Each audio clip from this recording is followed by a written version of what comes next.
Накануне войны моя семья представляла. У меня папочка и мамочка. Сестра у меня умерла, и нас осталось трое, и я. Все.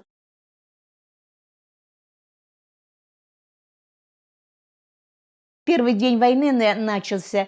У нас был такой в городе, видно, такой порядок, что все уезжали в удельный парк. И это все уехали. Город был пустой. Я никогда не ездила. Они там с патефоном, там танцы, дранцы были, песни пели, исполняли.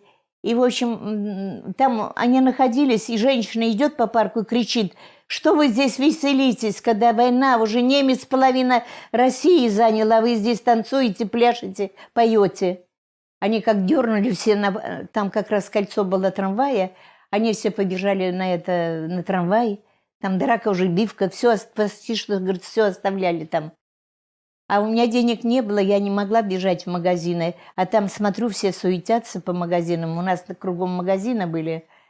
И когда мои приехали родители, я говорю: мама, папочка, я говорю, тебе уже приходил посыльный и принес повестку, тебя на фронт. Я говорю, завтра надо явиться на Большой проспект, там исполком, с кружкой, там белье какое, все.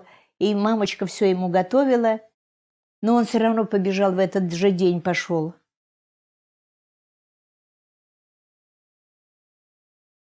Как только началась война, на второй день к нам прибежала техник, управдомом тогда назывались, и говорит: во дворе приехала машина, так все это быстро было, с сырым песком. Вам, ребята, носить по полведра, и будете на чердак носить, а туда уже снесли бочки. И вот мы, значит, в 4 руки, потому что он очень тяжелый, а нам было надо на 6-й этаж фактически чердак был. И вот мы там первый день 5 раз сходили, мы так устали, у нас ручки были, но еще не было карточек-то у нас, еще мы жили так, без карточек. Но мы так устали, дети все худенькие такие, раньше не было полных, по-моему, детей. И вот первые дни мы занимались, таскали песок на 6-й этаж. А потом нам там дали форму, ну, там был один старший товарищ, дали какую форму? Передник тяжеленный. И я сказала: вы давайте, мамочку позвала, я говорю: мама, ты мне подрежь там передник. А этот начальник сказал: вы что, никакого резать нельзя, потому что сегодня она одела, а завтра может прийти какие мужчины. Я говорю: какие мужчины? Мама говорит: никаких мужчин в доме уже не осталось. Какие мужчины? Потом нам дали эти очки большущие, резиновые. Мама там тоже что-то там придумала. И это самое... И в общем, перчатки были вот такие. И мама поэтому мне там резинки наделала. И вот мы там сперва первые бомбы, когда зажигательные, первые же дни стали падать бомбы. Мы испугались, они разлетались, мы испугались, а потом хватали и в бочку. Хватали, а потом уже нам это была не проблема. И в бочку. И у нас нигде ничего все, ни разу пожара не было. Вот нас хвалили.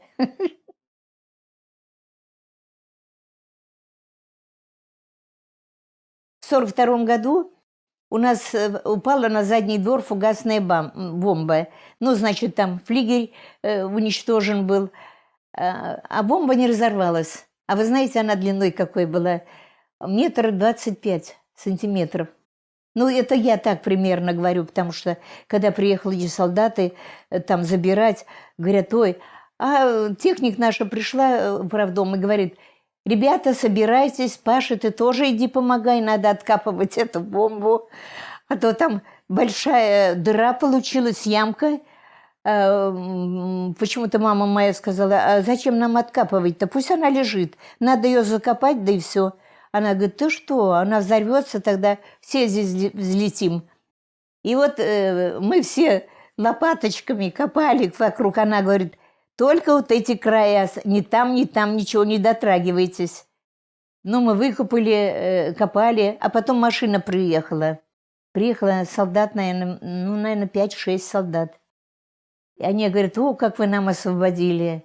Они там, знаете, вот такие широкие винты туда ставили, подставляли. И потихонечку, думаю, мы там что творили вот, это вокруг, а они там еле-еле, чтобы она не взорвалась.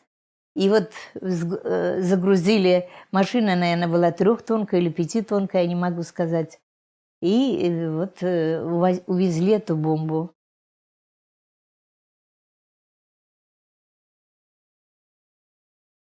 Мамочка у меня была модельер, шила. Во время войны она была, все для фронта шила.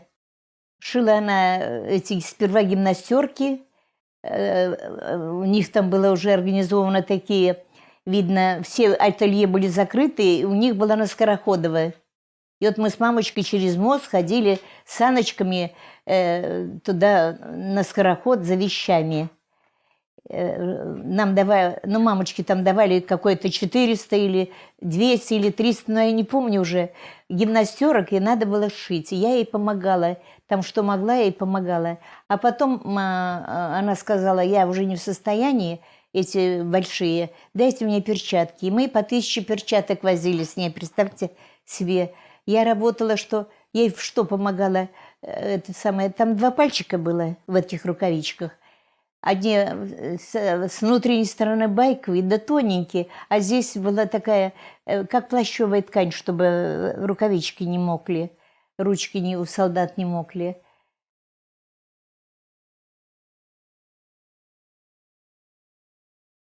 За водой мы ходили, значит, у нас тоже приспособлений не было. Соседка, которая эвакуировалась, она оставила бетончик, ну, она все оставила.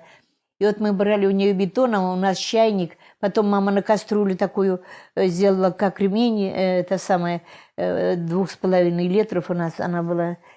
И вот ходили и приходили, когда на набережную, там, где посадка сейчас, это называется набережная Макарова, по-моему. Кто-то, видно, военные солдатики, они рубили, там лесенку делали. Но мама мне не разрешала спускаться, потому что она говорит: я тебя не удержу, и мы вместе полетим. И вот она спускалась, там набирала воды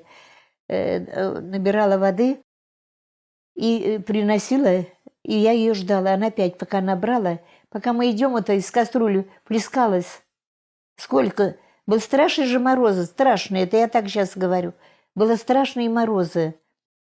У нас руки мама мне забинтовывала на рукавички, еще какую-то одежду, там тряпки, в общем, находила. И в общем, ну, мы доносили вот эту водичку, мы ее берегли, я не знаю как.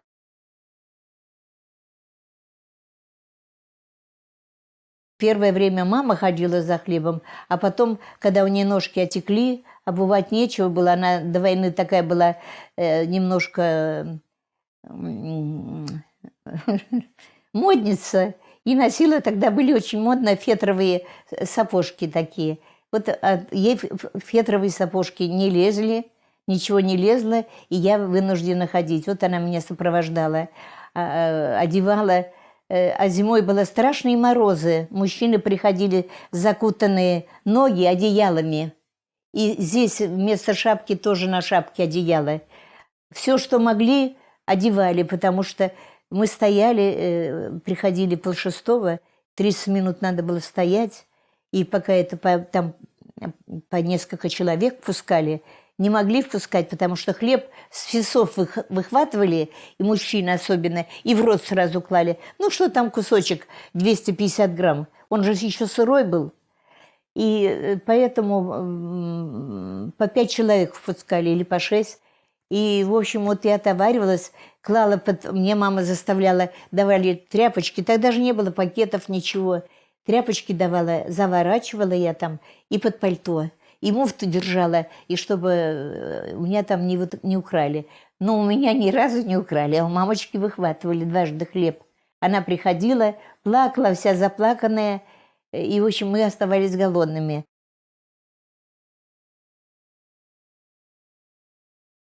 Двор-то у нас был открытый, дом 15А, остальные дворы, не было здесь дворов.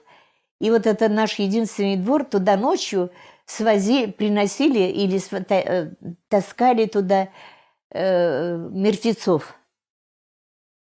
И вот уже потом мы, когда утром стали выносить эти ведра, то там были отрезаны груди, попки отрезаны, ну, всем мякоти отрезали. А на улице, между прочим, также была торговля, вот как сейчас иногда у метро. Котлетами торговали, мясом торговали. Это вот этим продавали. И многие даже своих детей, которые умерли, они их рубили и ели. Варили, просто варили. Так что уже людоедство у нас началось. Это было, сейчас скажу, 42-го года. Вот когда страшный был голод. Страшный голод был.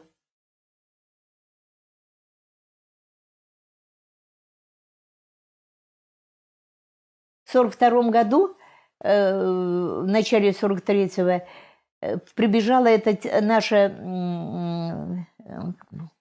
управдом и говорит: «Раечка, идем, я тебя сведу в госпиталь, ты будешь санитаркой там работать». И свела меня на Добролюбова, там школа. И вот в эту школу, и, значит, показала мне, там я познакомилась с медсестричкой.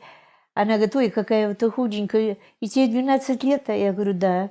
А на работу брали только в 14. Но тогда волонтеров не было и не знали, что такое. А мы бесплатно по 6 часов ходили, помогали. Но зато нам давали миску, такую алюминиевую или железную, я не знаю, суп крупяной, из пакетов сделанный. Как солдатикам давали, только им давали еще второе, нам ничего не давали, конечно. И вот убирали там у них. Потом у кого ручка была завязана, он не мог кушать, кормила я, подымала ему голову, подушечку подымала. Ну, в общем, помогали мы. А потом уже, когда я там уже ознакомилась, все, медсестра говорит: «Знаешь что, будешь мыть раны». Я говорю: «Как раны буду мыть?» «Будешь мыть раны». И вот, и, значит, может быть, это не надо для радио сказать, потому что там были белые червячки уже покрытые. И вот я сидела, потом-то я уже, когда стала грамотная, я уже вспомнила, что я марганцовкой мыла и фурцелином. Смывали, потом она приходила, вот, видно, стерильные клала, а бинтами уже какие. Вот я из дома носила рваные простыни, рвали мы на такие вот широкие бинты, заворачивала, я приносила туда. И вот мы сверху, вот это то, что стерильное было, а потом, по-моему, белье. Я, конечно, точно уже не помню. По-моему, все говорили, что мы из Америки стали получать это материал перевязочный и лекарства. В 43-м году, значит, по карточкам давали литр пива к 7 ноября. Далее вот Балтийский завод, Козицкого, Калинина, там, где военные предприятия. Их там тоже, кстати, супом кормили на работе. Хлеба, я не знаю, давали или нет. И вот там очередь была на улице. И вот в этот момент начался страшный обстрел. И вдруг вот в эту очередь попадают снаряды. И вы знаете, там все, головы в одну сторону, туловище, там никого не осталось, там осталась лужа крови, головы валялись. Я, когда вспоминаю, меня берет просто, я задыхаюсь от этой картины. Головы у нас там на Малом проспекте бульвар был, да головы перелетали через бульвар к нашему совсем дому парадный. Но потом, это не сразу, потом приехала машина с песком, песок вывалили, а в палатке стали собирать вот эти, в палату большую развернули, и стали собирать вот эти руки, ноги, там все, там не люди, там калеки какие-то лежали, понимаете? Вот надо было собрать это все. Они собрали, а вот эта кровь, где была, вот песок, который они привезли, вывалили, и вот эта картина осталась у меня на всю жизнь.